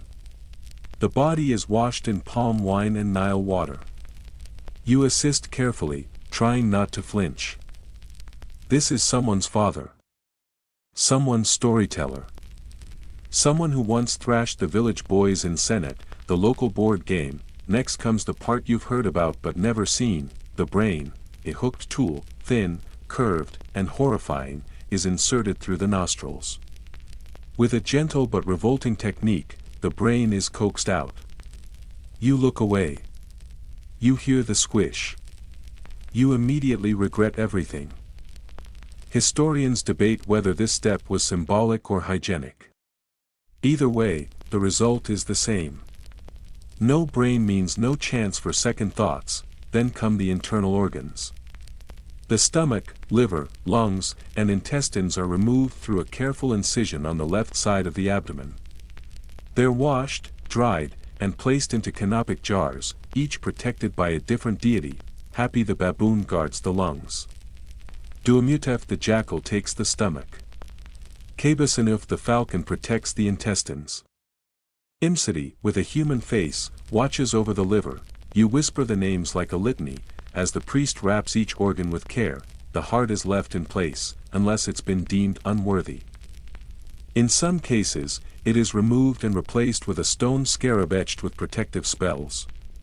Because in the afterlife, your heart will be weighed against the feather of Ma'at, goddess of truth. If it's too heavy, you are devoured by Amit. That's the crocodile-lion-hippo hybrid with a taste for liars. You glance at your own chest, silently hoping your heart stays light. Now comes the natron. A mixture of salt and baking soda found naturally in dry lake beds. The body is packed and covered with it for 40 days. It draws out moisture, preserving the flesh. The smell is sharp and mineral heavy. You help seal the slab with a linen cloth and step back. For the next several weeks, the body will dry. Then comes the wrapping. That part is more art than science. Strips of linen, soaked in resin, are layered and smoothed, again and again, like a very sacred burrito. Amulets are placed within the folds. Scarabs for protection. Jed pillars for stability. Eyes of Horus to guard against evil. Every finger and every toe gets its own wrap. It's not just preservation. It's preparation. For the soul to recognize itself. To pass the gates. To become eternal, you don't witness the final ceremony, but you hear about it. The opening of the mouth. A ritual where a priest touches the lips of the deceased with a ceremonial tool, so they can speak, eat, and breathe in the afterlife. Because death in Egypt is not an end. It is the beginning of a very complicated and well-funded road trip through the underworld. As you walk home, the moon bright above, you think about it all. You think about how even the poorest among you want some version of this. Maybe not the full golden sarcophagus treatment, but a modest embalming, a wrapped body, a name inscribed on a Shabti doll or scratched onto a wall. Because memory is immortality, you lie down on your mat, body sore and mind heavy, you wonder who'll prepare you one day. Whether your name will be remembered. Whether your heart will balance the scale, you whisper a prayer to Anubis, just in case, still dreaming of a glamorous ancient funeral. You wake before dawn, the air thick with that particular silence only found after a funeral. Even the roosters seem subdued. You step outside, stretch your arms with a groan, and look toward the river. Mist curls off its surface like incense smoke. Somewhere out there, your neighbor's father is beginning his journey through the underworld, his heart feather-tested, his name echoing in spells, and you've got work to do, because today is the Feast of the Valley. A day for the living and the dead to cross paths. A time to honor ancestors, clean tombs, and pretend for a while that everyone gets a happy ending. You grab your small satchel. Inside are bread, onions, figs, and a clay pot of beer. Offerings. You sling it over your shoulder and join a caravan of neighbors already making their way toward the west bank of the Nile. The sun hasn't risen yet, but the sky is turning gold at the edges. Boats are being loaded at the riverbank, and you help hoist baskets and jars while stepping carefully around a goat that seems deeply confused about what constitutes sacred space. As your boat crosses the water, you watch the temples glide past. The pylons rise like giant bookends holding the sky open. The western horizon looms, where the sun dies each day and where the dead dwell. You glance back at the eastern bank, where the living struggle and bake and love and argue over fish prices. There's a reason the dead get the west. It is calmer. Quieter. Symbolic. Your boat bumps against the dock. You step off, feet crunching on dry soil, and begin the walk toward the necropolis. The tombs are carved into cliffs and hillsides, some with painted facades, others just crumbled rock and silence. You follow a winding trail until you reach your family's tomb, a small, square chamber with a faded carving of a falcon above the door. Inside, it is cooler. Dust clings to everything. You light a small oil lamp and place it on the ledge, along with your offerings. The air smells of ancient stone and dried herbs. You sit. You breathe, you speak quietly to the stillness. You say the names of your ancestors. Their true names, the ones only family uses. You tell them what's happened this year. Who got married? Who didn't? Who owes you grain and is pretending they forgot? You thank them for their blessings. You ask them for more, you nibble a piece of bread, then break off a chunk and place it near the lamp. Just in case someone's spirit is hungry, because in Egypt, death isn't absence. It is distance. You return outside, blinking in the new sun, and wander through the tomb fields. There are people everywhere. Laughing. Singing.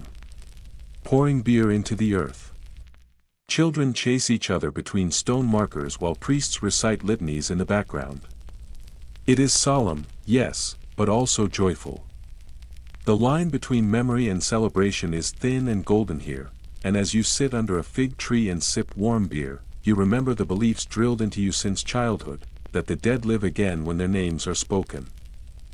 That the afterlife is a mirror of this world, only with fewer mosquito bites, that a well-kept tomb is a passport to eternity. Historians still debate whether the average Egyptian actually imagined themselves walking around the field of reeds with a hoe and a lunch basket. But you do. You imagine your grandfather out there now, happily tending barley, waving at his old friends, chuckling to himself whenever someone new arrives and trips over their own shabty doll. You make your way back toward the river as the day begins to heat. On the return boat, people are quieter. Content. Thoughtful. Someone plays a reed flute. A woman sings a tune you haven't heard since childhood.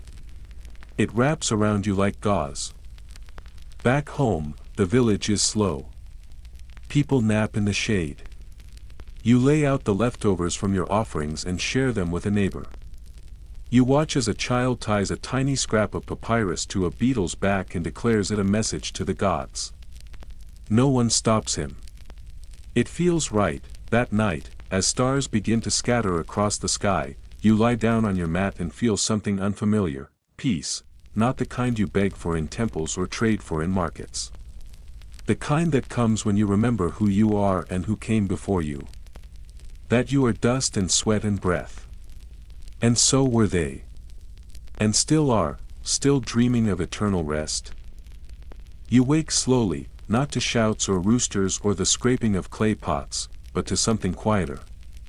It is the gentle sound of wind shifting through reeds. It takes you a moment to realize what's different. For the first time in days, you have nowhere to be, no grain to carry. No fish to haggle over. No bricks to haul. No temples to scrub. It is a rare thing in ancient Egypt. A day of stillness, you step outside, squinting into the soft morning haze. The village is quiet too, still in that half-sleep that only comes after a festival. The streets are scattered with palm leaves, clay cups, and the faint smell of old beer. A goat blinks at you, confused, as if you're the one who overstayed the party. You wander toward the edge of town, where the fields meet the desert. The horizon stretches endlessly. Golden sand. Faint waves of heat. And in the distance, the Nile glittering like a slithering god. You sit beneath a scraggly tree that offers more hope than shade. The bark is dry, peeling in curls. A bird sings somewhere you cannot see. You pull your cloak tight, not because of cold, but because it feels like armor. And for once, you are not crouched, not on guard. You are just sitting, there is no task. No performance. No immediate threat of being eaten, cursed, or fined for under-delivering onions. You pull out the last of your food. Hard bread and dried meat. It is not much. But it is yours. You chew slowly. You watch ants crawl over a stone. You notice how the light shifts across the sand, like someone gently polishing the world, and as you sit there, it hits you, this is what it means to exist here. Not thrive. Not conquer. But endure. One sunrise to the next. One flood to the next. One king to the next. Your body aches. Your skin is rough. Your days blur together. But you are here, you've made it. You think about all the things you've seen this week alone. The temple rituals. The bartering chaos. The mummification chants. The furious procession of palace servants.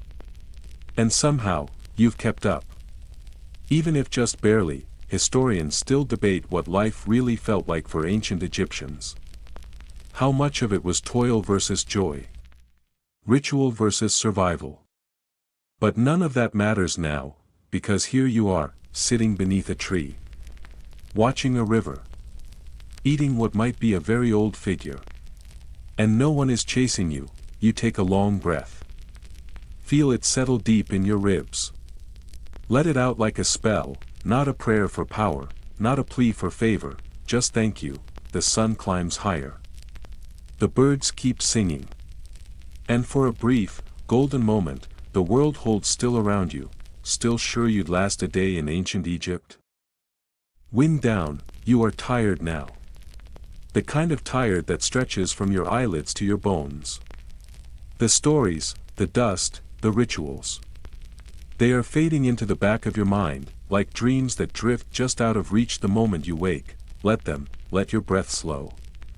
Each inhale softer, deeper. Like the wind curling through temple pillars, the heat of the desert slips away, replaced by the cool hush of night. The weight of your sandals. The sand in your wrap. Even the noise of the marketplace. All of it dims, like oil lamps flickering out one by one. There is no need to carry the pyramid stones anymore. No need to remember the name of the God who protects your sleep. They know it already. You are safe now, the Nile flows on. Silent. Ancient. And you are drifting with it. Calm. Unhurried. Untouched, your heartbeat echoes slower, like oars dipping into still water. The stars overhead are old. Older than kings. Older than curses. They blink gently, watching over you as you sink into sleep, and as your mind floats farther from the day, farther from the dust, one last thought lingers. Light as a feather, you were here, you made it, you mattered. Sleep well, traveler.